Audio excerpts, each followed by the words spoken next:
Assalamualaikum warahmatullahi wabarakatuh. Innal hamdalillah nahmaduhu wa nasta'inuhu wa nastaghfiruh wa na'udzu billahi min shururi anfusina wa min sayyiati a'malina. Man yahdihillahu fala mudilla lahu wa man yudlil fala hadiya lahu. Wa asyhadu an la ilaha illallah wahdahu la syarika lahu. Wa asyhadu anna Muhammadan abduhu wa rasuluh. Allahumma salli wa sallim wa barik ala nabiyyina Muhammadin wa ala alihi wa ashabihi wa man tabi'ahum bi ihsanin ila yaumiddin, amma ba'd. Ma'asyiral muslimin rahimani wa rahimakumullah. Alhamdulillah, pada malam hari ini kita bisa melanjutkan kembali kajian kita membahas Ta'liqatun ala Syarhi Sunnah lil Imam Al-Muzani rahimahullah, yang disusun oleh Fadilatul Syekh Abdul Razak Ibn Abdul Muhsin Al-Abbad Al-Badr hafidhahumallahu ta'ala. Penjelasan singkat dari risalah yang disusun oleh Al-Imam Al-Muzani, murid dari Imam Asy-Syafi'i rahimahullah, terkait dengan akidah Ahlus Sunnah wal Jamaah. Pada pertemuan sebelumnya kita telah membaca potongan dari matan Syarhus Sunnah. Sekarang kita lanjutkan pada penjelasan dari Syekh Abdul Razak hafizahullahu ta'ala. Berkata al-muallif hafizahullahu ta'ala, qauluhu bismillahirrahmanirrahim. Imam Al-Muzani rahimahullah memulai risalahnya dengan basmalah, bismillahirrahmanirrahim, dengan menyebut nama Allah yang Maha Pengasih lagi Maha Penyayang. Beliau mengatakan, bada al-muallif rahimahullah hadhihi risalata bil basmalah. Al-muallif Imam Al-Muzani rahimahullah memulai risalah ini dengan basmalah, musta'inan billah, dengan meminta pertolongan kepada Allah Subhanahu wa taala, ala ma qasada min ta'lifi hadhihi risalatil mubarakah, atas apa yang beliau maksudkan dari penyusunan risalah yang berbarakah ini. Wa muqtadiyan bil kitabil aziz, dan juga dalam rangka meneladani Al-Quran, kitab yang yaitu mulia. Wa bihadyin Nabi sallallahu alaihi wasallam wal anbiya min qablihi fi rasailihim, dan juga meneladani petunjuk Nabi sallallahu alaihi wasallam, demikian pula para nabi sebelumnya di dalam risalah mereka atau surat-surat mereka. Taib, ma'asyar muslimin rahimani wa rahimakumullah. Pembahasan tentang memulai risalah karya tulis dengan basmalah ini adalah salah satu amalan yang mengikuti petunjuk Al-Quran. Di dalam setiap surat awal Al-Quran, ya, di dalam setiap surat di dalam Al-Quran diawali dengan basmalah, kecuali surat At-Taubah. Demikian pula Rasulullah sallallahu alaihi wasallam setiap menulis surat yang ditujukan kepada para raja, orang-orang yang didakwahi, maka beliau selalu memulai dengan basmalah, bismillahirrahmanirrahim. Dan fungsi dari membaca basmalah ini disebutkan oleh al-muallif atau asy-syarih Syekh Abdul Razak hafizahullah, yaitu dalam rangka meminta pertolongan kepada Allah. Ya, ketika kita memulai sesuatu dengan bismillah, itu artinya kita meminta pertolongan kepada Allah atas apa yang akan kita lakukan. Nah, di sini Imam Al-Muzani rahimahullah akan menulis sebuah risalah. Maka ketika beliau membaca basmalah sebelum menulis risalah tersebut, maka maksudnya adalah beliau meminta pertolongan kepada Allah dalam menulis risalah tersebut. Kemudian Syekh Abdul Razak hafizahullah membahas tentang fungsi dari kata per kata, ya, wal ba fi bismi huruf ba di dalam bismi dengan nama lil isti'anah. Itu fungsinya adalah meminta pertolongan. Seperti yang tadi telah diterangkan. Ya bismillahi, yaitu artinya dengan nama Allah aku memohon pertolongannya. Wa muta'allaqul jari wal majrur, dan terkait dengan jar dan majrur. Ya, huruf jar dalam bahasa Arab dalam ilmu nahwu yaitu bi. Al-majrur yang datang setelahnya yaitu ismi. Huwa fi'lun mahdzuf. Sebenarnya ada kata kerja yang dibuang. Muakharun, dan diakhirkan. Wa taqdiruhu, dan takdirnya yakunu munasiban lil maqam. Sesuai dengan, yaitu konteks kalimat, sesuai dengan posisinya. Fattaqdiru fi hadzal maqam bismillahi aktub. Maka takdirnya dalam posisi semacam ini atau dalam konteks semacam ini adalah bismillahi aktub. Dengan nama Allah aku menulis, ya. Jadi tidak ada di dalam teks, ya. Di dalam teks dari kitab Syarih Sunnah ini bismillahirrahmanirrahim aktubu, enggak ada. Tapi kata aktubu, aku menulis, itu sudah masuk di dalam makna bacaan bismillah. Meskipun tidak dituliskan tapi maknanya seperti itu. Ya, bismillahirrahmanirrahim. Dengan nama Allah yang Maha Pengasih lagi Maha Penyayang, ya aku memohon pertolongannya dalam rangka menulis risalah ini. Itu yang tersirat dari, yaitu bacaan bismillah. Wa tadammanatil basmalatu thalathatan min asma'illahil husna. Dan basmalah itu sendiri mengandung 3 nama Allah yang indah. Kulli hadalatun atau kullu hadalatun ala kamal Rabbi jalla jalaluh. Dan masing-masing dari nama Allah tersebut menunjukkan atas kesempurnaan Tuhan, yaitu Allah jalla jalaluh. Awaluha, nama Allah yang pertama dalam basmalah adalah Allah itu sendiri. Allah itu sendiri. Wa huwa ismun dalun ala kamali uluhiyatih. Dan makna Allah itu sendiri memiliki makna nama yang menunjukkan kesempurnaan uluhiyah. Uluhiyah yaitu ubudiyah. Ya, sisi atau ketuhanan yang disembah. Uluhiyah, Tuhan yang disembah. Kama qala Ibnu Abbasin radhiyallahu anhuma, sebagaimana kata Abdullah bin Abbas radhiyallahu anhuma, Allahu dzul uluhiyyati wal ubudiyyati ala khalqihi ajma'in. Jadi makna Allah itu adalah pemilik uluhiyah, yaitu yang berhak untuk diibadahi. Uluhiyah dan ubudiyah itu memiliki makna yang sama. Ya, al-ilah, al-ma'luh, al-ma'bud, yaitu Tuhan yang disembah, yang diibadahi, ala khalqihi ajma'in, atas seluruh makhluknya. Jadi ini nama Allah yang pertama dalam kata bismillahirrahmanirrahim.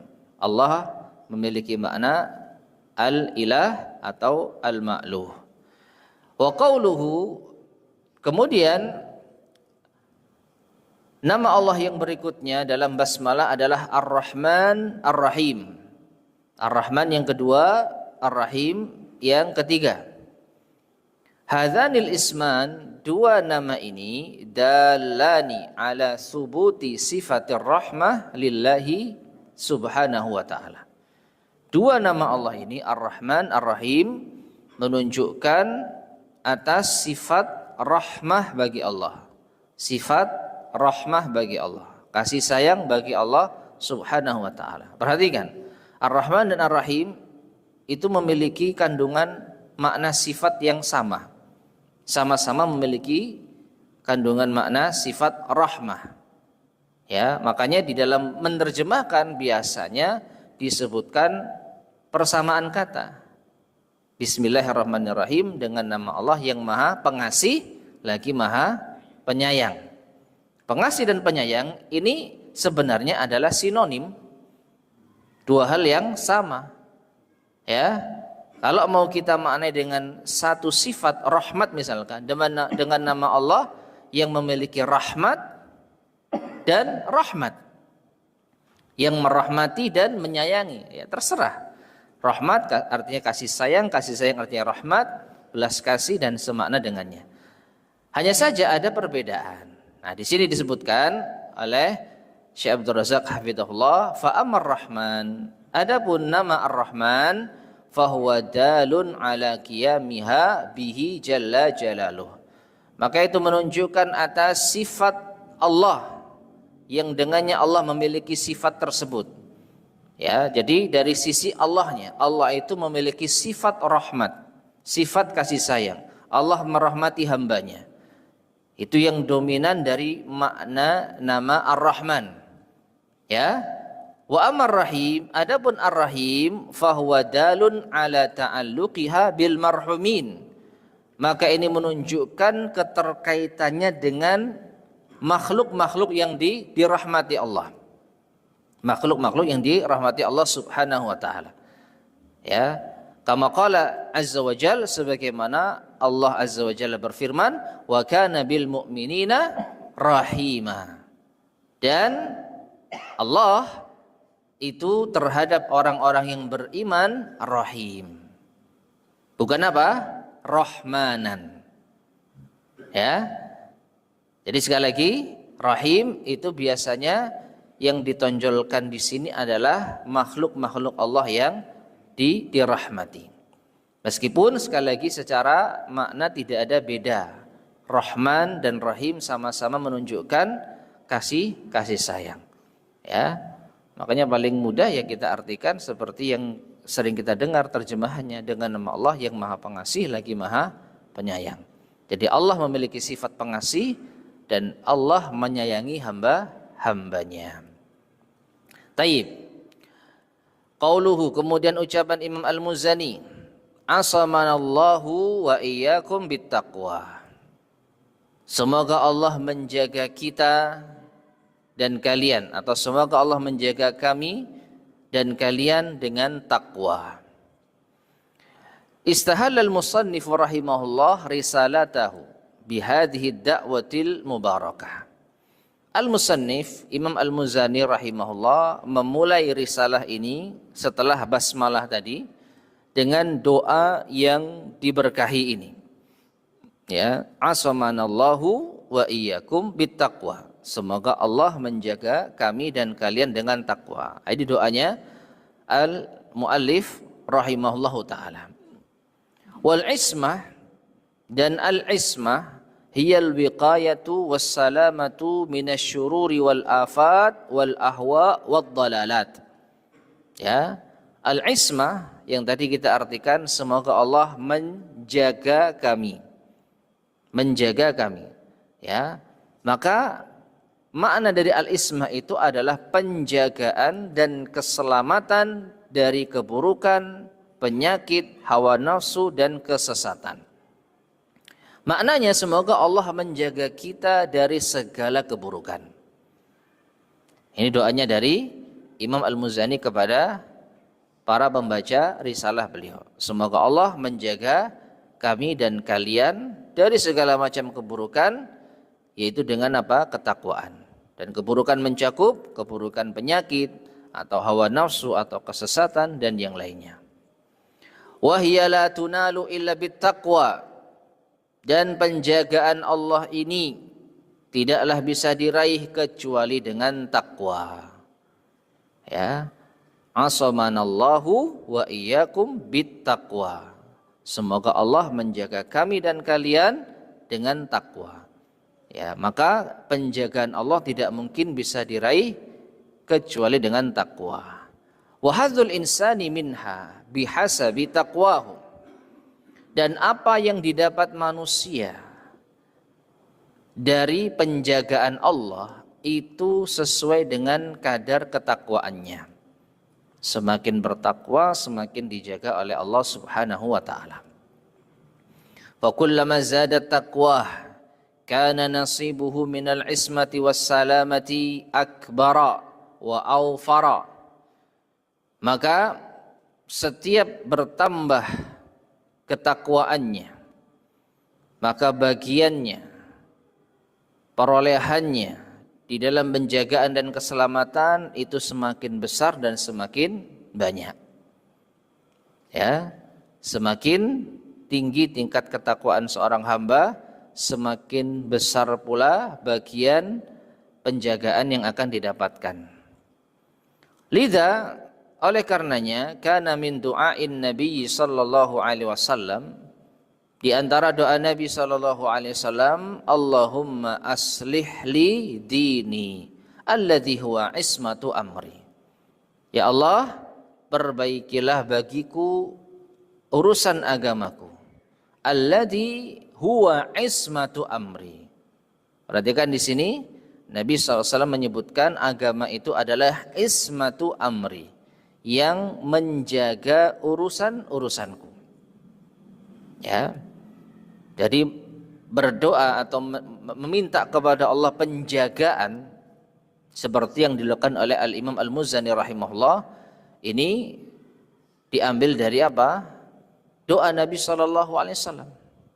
Doa Nabi SAW.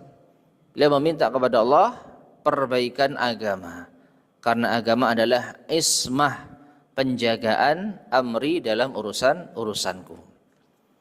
Naam.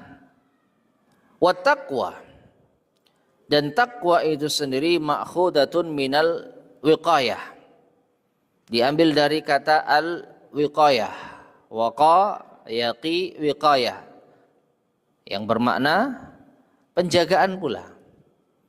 Ya, jadi ismah itu maknanya penjagaan, takwa pun secara makna asal kata juga penjagaan atau kehati-hatian.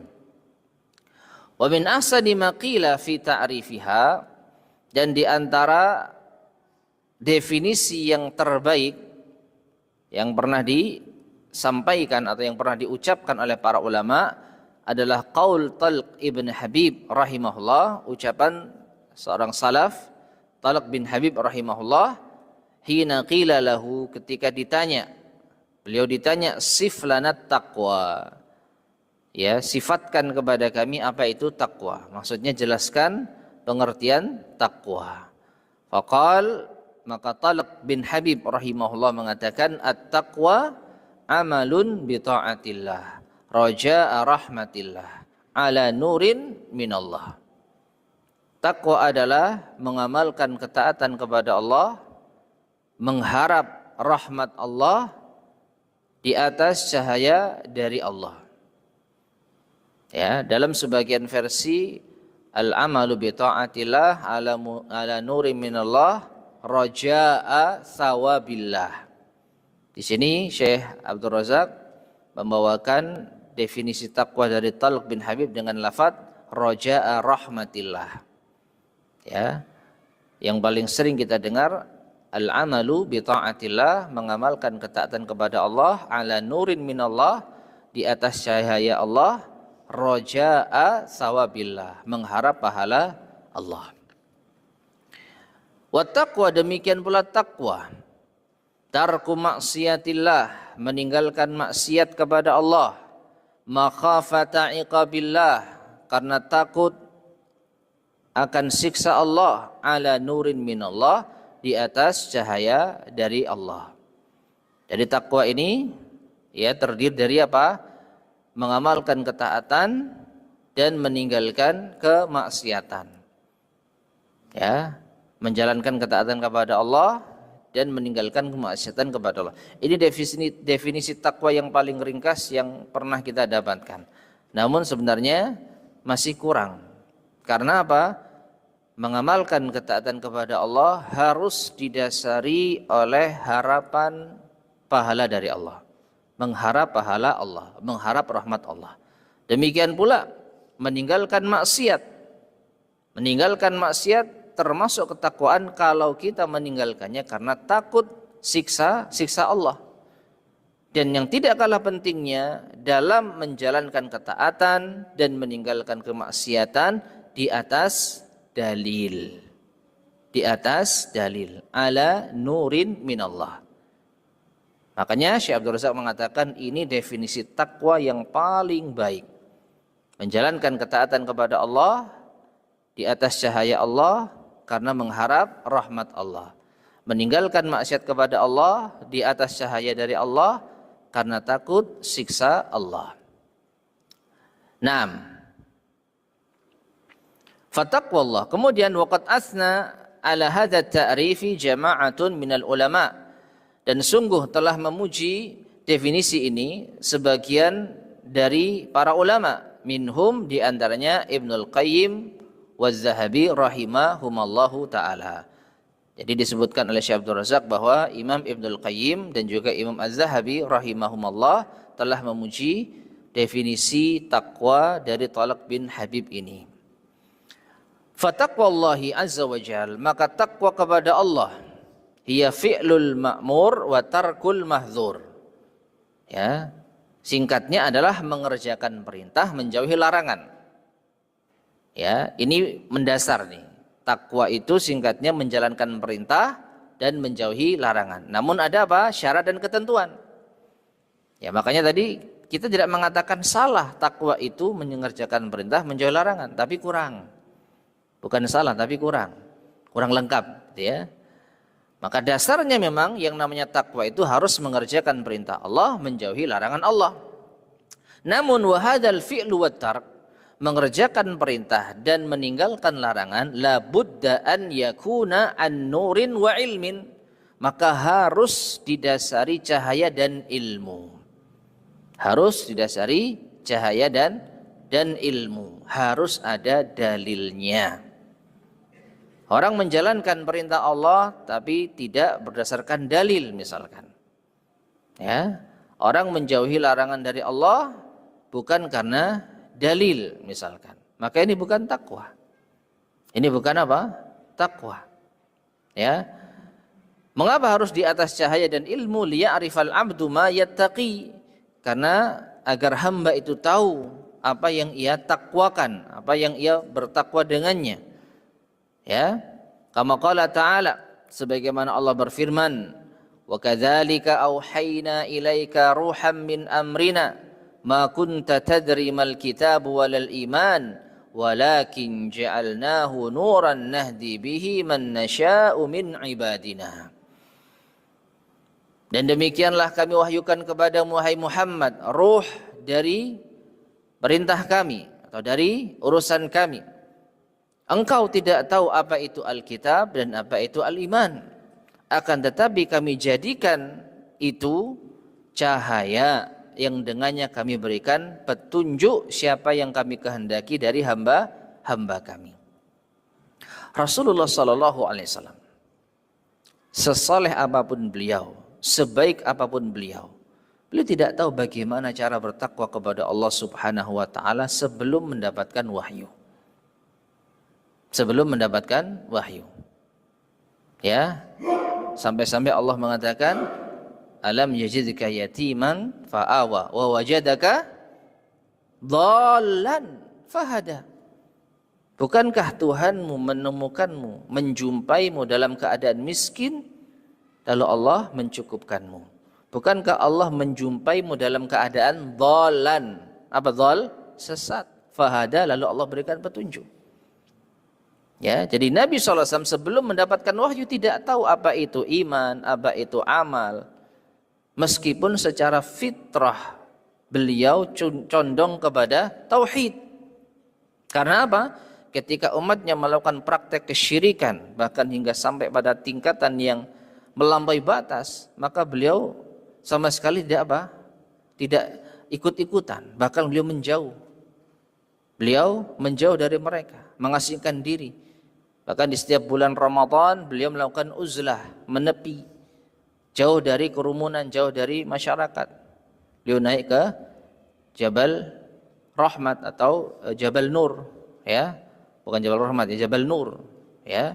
Di sana beliau berada di Gua Hira. Itu rutin beliau lakukan selama bertahun-tahun sampai pada akhirnya Allah Subhanahu wa taala mengutus malaikat Jibril untuk menurunkan wahyunya. Baru Nabi tahu mana itu iman, mana itu tauhid, mana itu taat, mana itu maksiat. Ya. Nah, jadi Seorang tidak akan mungkin bisa bertakwa tanpa dalil. Tanpa dalil. Tanpa nur cahaya dari Allah Subhanahu wa taala. Qala Hudzaifah radhiyallahu anhu. Hudzaifah ibn al-Yaman radhiyallahu anhu mengatakan, "Kana an-nasu yas'aluna Rasulullah sallallahu alaihi wasallam 'anil khairi wa kuntu as'aluhu 'anil syarri makhafata ay yudrikani." Manusia bertanya kepada Rasulullah sallallahu alaihi wasallam tentang kebaikan, sedangkan aku bertanya kepada beliau tentang keburukan karena khawatir itu akan menimpaku. Ma'asyar muslimin rahimani wa rahimakumullah, bertanya kepada Rasulullah tentang kebaikan itu bukan berarti buruk. Justru itu kebaikan ya yang penting. Dan betapa banyak para sahabat bertanya kepada Rasulullah SAW tentang kebaikan-kebaikan. Amalan apa yang paling dicintai oleh Allah? Berilah wasiat kepadaku. Apa yang bisa masukkanku ke surga dan menjauhkanku dari neraka? Pertanyaan-pertanyaan yang baik. Ya, maka bertanya kepada Rasulullah SAW tentang kebaikan itu hal yang baik. Namun Hudzaifah melihat sudah terlalu banyak orang-orang bertanya kepada Rasul Sallallahu Alaihi Wasallam tentang kebaikan, ya, tentang amal saleh, tentang ketaatan. Dan ini bagian dari takwa, menjalankan ketaatan. Tapi takwa bukan hanya menjalankan ketaatan.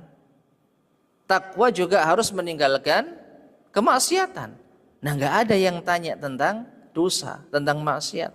Maka Hudzaifah mengatakan, wa kuntu as'aluhu anisyar.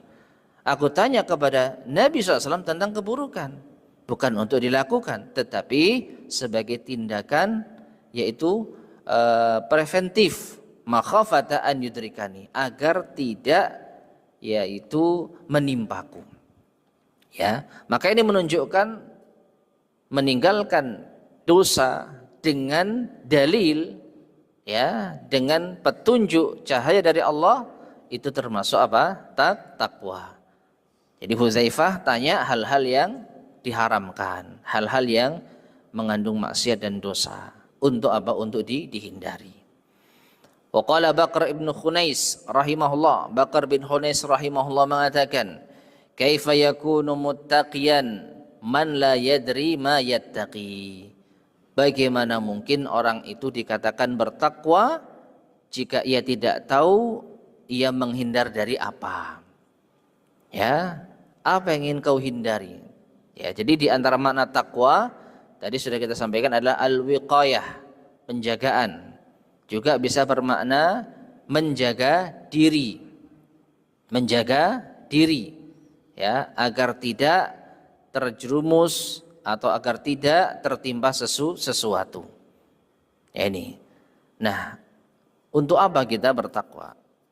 Ya, apa yang mau kita jaga dari diri kita? Nah, orang tidak mungkin bertakwa dengan sempurna kalau dia tidak tahu dia menghindar dari apa. Ya, dia menghindar dari apa.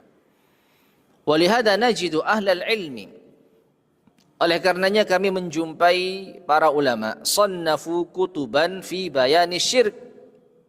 Mereka menyusun kitab-kitab tentang penjelasan kesyirikan, wal bidah dan kebid'ahan, wal kabair, dosa-dosa besar. Liyata'allamaha al-'abdu, agar seorang hamba itu mempelajarinya, fayajtanibuha, dan menjauhinya. Dipelajari untuk dijauhi, dipelajari agar tidak terjerumus di dalamnya. Wa yuhadziru minha, dan untuk yaitu memperingatkan darinya. Kama qila, sebagaimana dikatakan, araftu syarra la lisyarri lakin litawaqqih, wa man lam ya'rifi syarra minal khairi yaqa' fihi. Aku mengetahui keburukan bukan untuk melakukan keburukan, akan tetapi untuk waspada, untuk menjaga diri. Ya, karena siapa yang tidak tahu keburukan dari kebaikan, niscaya ia akan terjatuh di dalamnya. Taib. Nah, jadi ma'asyar muslimin rahimani wa rahimakumullah, sekali lagi takwa itu ada dua sisi, menjalankan ketaatan kepada Allah di atas petunjuk cahaya ilmu untuk mengharap rahmat dan pahala dari Allah. Dan sisi yang kedua, menjauhi maksiat di atas cahaya ilmu petunjuk dari Allah. Yang ini dibahas oleh Syekh Abdul Razak Hafizahullah Ta'ala, ya. Jadi kita meninggalkan maksiat berdasarkan petunjuk dari Allah. Ya, kita meninggalkan kesyirikan karena tahu syirik itu dosa besar yang tidak diampuni oleh Allah. Syirik itu bisa menggugurkan seluruh pahala kita.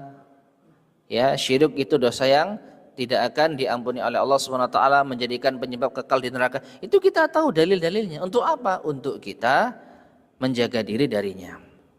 Ya, untuk kita menjaga diri darinya. Dan juga karena takut akan azab Allah. Nah, jadi ma'asyar muslimin rahimani wa rahimakumullah, untuk apa kita mengerjakan ketaatan dan untuk apa kita meninggalkan maksiat? Maka harus berdasarkan apa? Dalil. Berdasarkan dalil. Taib. Qauluhu, kemudian ucapan Imam Al-Muzani rahimahullah setelah doa agar dijaga oleh Allah dengan takwa, beliau juga mendoakan kita waffaqana wa iyyakum limuwafaqatil huda. Semoga Allah memberikan taufik kepada kami dan kalian agar sesuai dengan al-huda, petunjuk. Muradul musannifi rahimahullah bil huda, kata Syekh Abdul Razak, yang dimaksud dengan al-huda oleh Imam Al-Muzani adalah as-sunnah. Ya. Jadi semoga Allah memberikan taufik kepada kami dan kalian agar sesuai dengan sunnah. Agar sesuai dengan sunnah. Fa innaha khairul huda, karena sunnah itu adalah sebaik-baik huda, sebaik-baik petunjuk. Alladzi umirna biqtifaihi, yang kita diperintahkan untuk mengikutinya, wattibaihi, dan meneladaninya, fi aqwalina wa af'alina, dalam ucapan kita dan perbuatan kita.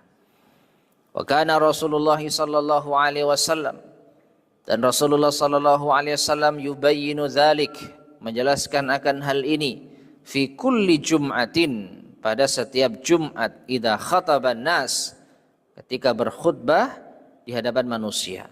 Setiap khutbah Jumat beliau membaca amma ba'd fa inna khairal hadisi kitabullah wa khairal huda.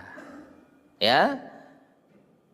Amma ba'd, maka sesungguhnya sebaik-baik ucapan adalah firman Allah, kitab Allah. Wa khairal huda, dalam sebagian lafaz wa khairal hadyi, sama maknanya.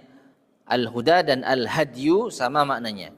Ya, dan sebaik-baik petunjuk huda Muhammadin sallallahu alaihi wasallam. Dalam sebagian lafaz hadyu Muhammadin sallallahu alaihi wasallam, yaitu petunjuk Muhammad sallallahu alaihi wasallam. Ya, petunjuk Nabi kita Muhammad apa namanya? Sunnah. Makanya Syekh Abdul Razak ya menjelaskan bahwa makna agar kita sesuai dengan petunjuk yang dimaksud sesuai dengan sunnah itu berdasarkan dalil hadis ini. Wa syarrul umuri muhdatsatuha wa kullu bid'atin dhalalah. Lanjutan dari hadis yang biasa disampaikan Nabi SAW dalam khutbah Jumatnya, dan seburuk-buruk urusan adalah hal-hal yang baru dalam agama, dan setiap bid'ah adalah kesesatan. Kemudian wa qala aidan alaihi salatu wassalam, Nabi SAW juga pernah bersabda, ma min nabiyyin ba'athahu Allahu fi ummatin qabli illa kana lahu min ummatihi hawariyuna wa ashabun. Tidaklah seorang nabi yang Allah utus pada umatnya sebelumku, melainkan ia memiliki hawariyun dari umatnya.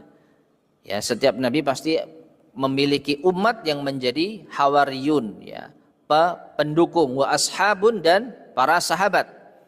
Ya'khuduna bisunnatihi, yang mereka itu mengambil sunnahnya. wa yaqtaduna bi amrihi atau wa yataqayyaduna bi amrihi, dan mereka terikat dengan perintahnya. Summa innaha takhlufu min ba'dihim khulufun, lalu datang setelah mereka generasi selanjutnya, yaquluna ma la yaf'alun, mereka mengucapkan apa yang tidak mereka kerjakan, wa yaf'aluna ma la yu'marun, dan mereka melakukan apa yang tidak diperintahkan. Taib. Jadi dalam hadis ini kesimpulannya, para sahabat Nabi SAW mereka berpegang dengan sunnah beliau, sunnah Nabi SAW. Dan beliau juga menyebutkan akan datang generasi setelah para sahabat dan seterusnya, orang-orang yang mengucapkan apa yang tidak mereka lakukan. Jadi mereka hanya mengucapkan tapi tidak malah melakukan. Dan yang mereka lakukan justru yang tidak diperintahkan. Ya, yaitu mereka yang mengamalkan amalan-amalan yang tidak ada tuntunannya, yaitu bid'ah.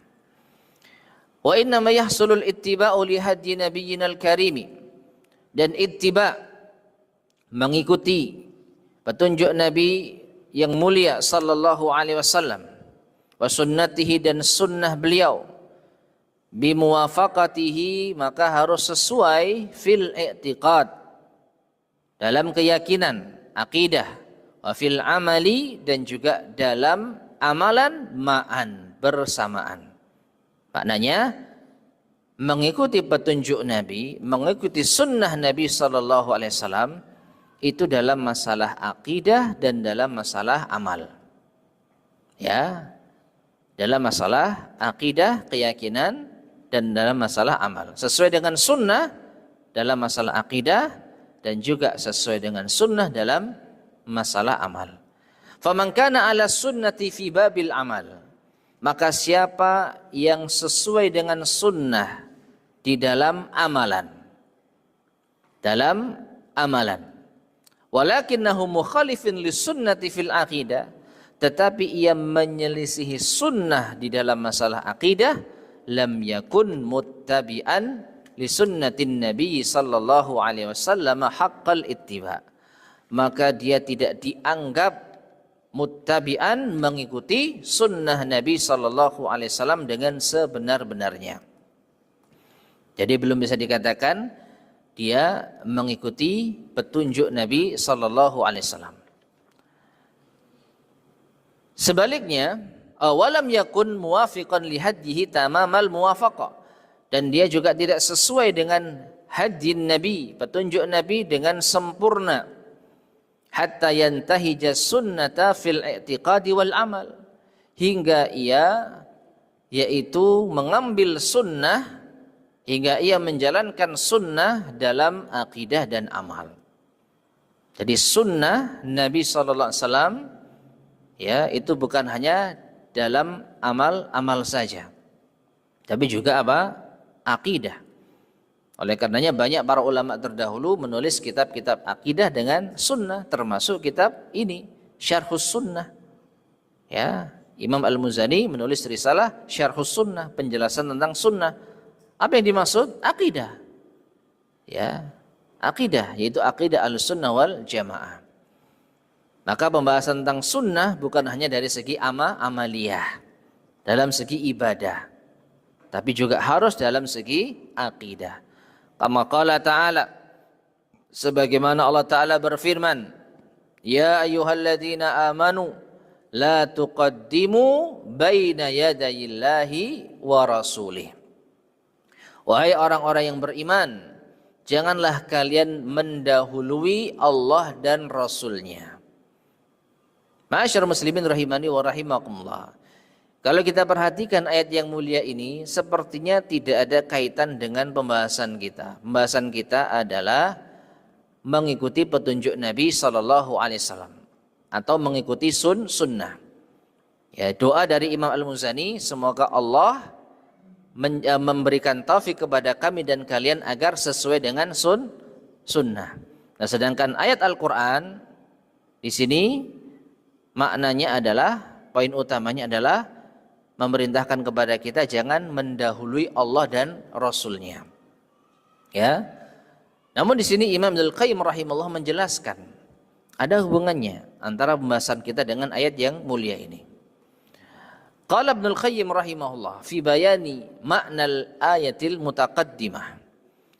Imam Ibnul Qayyim mengatakan tentang penjelasan makna ayat tadi, fa ayyu taqaddumin, maka mendahului manakah ablagu yang lebih jelas min taqdimi aqlihi dibandingkan dengan mendahulukan akalnya ala ma jaa bih daripada apa yang Nabi sallallahu alaihi wasallam bawa. Sudah masuk waktu Isya? Kurang 2 menit. Taib. Jadi la tuqaddimu baina yadayillahi wa rasulih. Makna secara tekstual, jangan kalian mendahului Allah dan Rasulnya. Mungkin yang ada di benak kita, jangan kita mendahului ucapan beliau. Jangan mendahului perbuatan beliau. Jangan mendahului sikap beliau. Kita tunggu. Apa yang beliau lakukan kita ikuti. Apa yang beliau ucapkan kita lakukan. Ya. Namun Imam Ibnul Qayyim mengatakan, ya, bentuk mendahului akal, ya, ini lebih jelas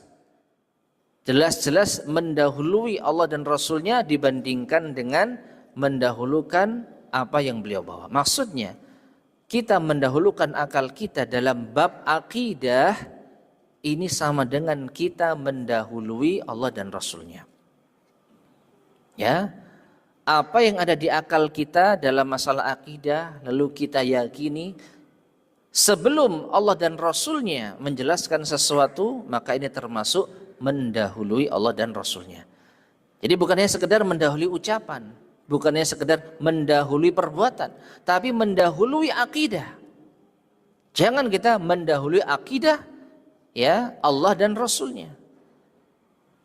Ketika Allah Subhanahu wa taala menyebutkan tentang sifat-sifatnya, maka kita ikuti. Ketika Rasulullah SAW menyebutkan tentang sifat Allah, maka kita yakini. Ya, ketika Allah Subhanahu wa taala mengatakan Ar-Rahmanu 'alal arsy istawa, Ar-Rahman ada di atas arsy, tinggi. Baru kita yakini Allah ada di atas arsy. Ya, sebelum ada keterangan semacam itu, maka kita menunggu. Ya, kita menunggu. Setelah ada dalilnya, setelah tahu dalilnya, maka kita yakini. Nah, ini yang dimaksud atau diantara kandungan penting dari jangan mendahului Allah dan Rasulnya. Maka seluruh ayat Al-Quran dan hadis Nabi SAW terkait dengan masalah akidah ini yang kita jadikan sebagai patokan. Jangan kita mendahului itu semua. Jangan kita mendahului itu semua dengan apa? Akal kita. Jangan akal kita berpikir lalu menganalisa lalu meyakini sesuatu baru kita cocokkan dengan dalil. Kalau cocok dengan akal kita, dalilnya kita terima. Ini kelakuan ahli bid'ah. Jadi mereka berakidah dulu, baru mereka sesuaikan dalil dengan akidah mereka. Adapun Ahlussunnah wal Jamaah mendahulukan dalil, baru akal yang ngikut. Ya, wallahu a'lam bishawab. Baik, adzan terlebih dahulu, lalu kita lanjutkan insyaallah. Bismillah.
Bismillahirrahmanirrahim. Ma'asyarul muslimin rahimani wa rahimakumullah.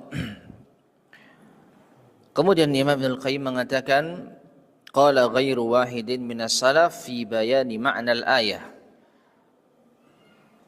Lebih dari seorang salaf, artinya lebih dari satu, banyak salafus saleh mengatakan di dalam menjelaskan makna ayat ini, la taqulu hatta yaqula wa la taf'alu hatta ya'mura. Jangan kalian mengucapkan hingga beliau mengucapkan terlebih dahulu. Jangan kalian mengerjakan sesuatu hingga beliau memerintahkannya. Ya, jadi makna la tuqaddimu baina yadayillahi wa rasulih. Jangan kalian mendahului Allah dan Rasulnya. Maknanya, jangan kalian mengucapkan sebelum beliau sallallahu alaihi wasallam mengucapkannya. Jangan kalian melakukan sebelum beliau sallallahu alaihi wasallam memerintahkannya. Wa ma'lumun qat'an, dan diketahui secara pasti, anna man qaddama aqlahu, bahwa siapa yang mendahulukan akalnya, au aqla ghairihi, atau akal orang lain, akal tokohnya, akal pemimpinnya, akal panutannya, ala ma ja'a bih, dibandingkan dengan mendahulukan apa yang dibawa Nabi sallallahu alaihi wasallam, fahuwa a'san nasi li hadzan nabi, maka ia adalah orang yang paling durhaka terhadap Nabi ini, yaitu Nabi sallallahu alaihi wasallam. Wa asyadduhum taqadduman baina yadayhi, dan orang yang paling mendahului Nabi sallallahu alaihi wasallam. Taib. Perintah yang sangat jelas dan mudah, jangan mendahului Allah dan Rasulnya. Berarti apa? Ya nunggu keterangan dari Allah dan Rasulnya dalam setiap masalah agama, terlebih dalam masalah akidah, terlebih dalam masalah keyakinan. Dan Allah Subhanahu wa taala telah menjelaskan dengan sangat jelas, ditambah keterangan dari Nabi kita yang mulia sallallahu alaihi wasallam, bagaimana kita harus memiliki keyakinan baik terhadap Allah, terhadap nabinya, terhadap kitabnya, terhadap takdir, terhadap hari akhir, semua telah dijelaskan. Maka apa yang kita dapati dari Al-Quran dan Sunnah, itu yang kita ikuti. Ya, berarti kita telah mendahulukan Allah dan Rasulnya dibandingkan dengan pemikiran kita. Ya, dan sebaliknya, orang yang mendahulukan akalnya dibandingkan dengan dalil, maka berarti dia telah mendahului Allah dan Rasulnya. Jadi ia jatuh pada larangan terkait dengan ayat-ayat ini. Allah perintahkan kita jangan mendahului Allah dan Rasulnya, tapi kita langgar. Ya, maka orang yang mendahului Allah dan Rasulnya adalah orang yang paling bermaksiat kepada Allah dan Rasulnya. Naam. Taib ma'asyar muslimin rahimani wa rahimakumullah. InsyaAllah akan kita lanjutkan pada kesempatan berikutnya, yaitu amma ba'd, adapun setelah itu. Jadi kesimpulannya di sini Al-Imam Al-Muzani rahimahullah, sebelum masuk pada materi inti ya pembahasan risalah Syarhus Sunnah, beliau terlebih dahulu yang pertama apa? Memohon pertolongan kepada Allah dengan menyebut nama Allah sebelum menulis risalah ini. Yang kedua, beliau mendoakan kepada kita agar dijaga oleh Allah dengan ketakwaan dan agar diberi taufik agar sesuai dengan sunnah. Maka kita aminkan doa beliau ini. Tayyib. Sebelum kita akhiri, barangkali ada yang disampaikan terkait dengan bahasan materi kita di malam hari ini. Jika ada silakan.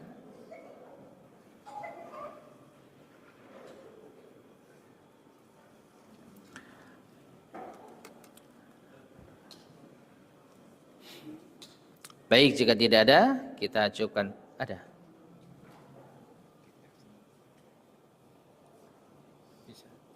Sekarang? Okay. Baik, ma'asyar muslimin rahimani wa rahimakumullah, kita tutup kajian kita di malam hari ini. Setelah itu ada sedikit pengumuman ya. Semoga bermanfaat, kurang lebihnya saya mohon maaf. Kita akhiri. Subhanakallahumma bihamdika asyhadu an la ilaha illa anta astaghfiruka wa atubu ilaik. Alhamdulillahirabbil alamin. Assalamualaikum warahmatullahi wabarakatuh.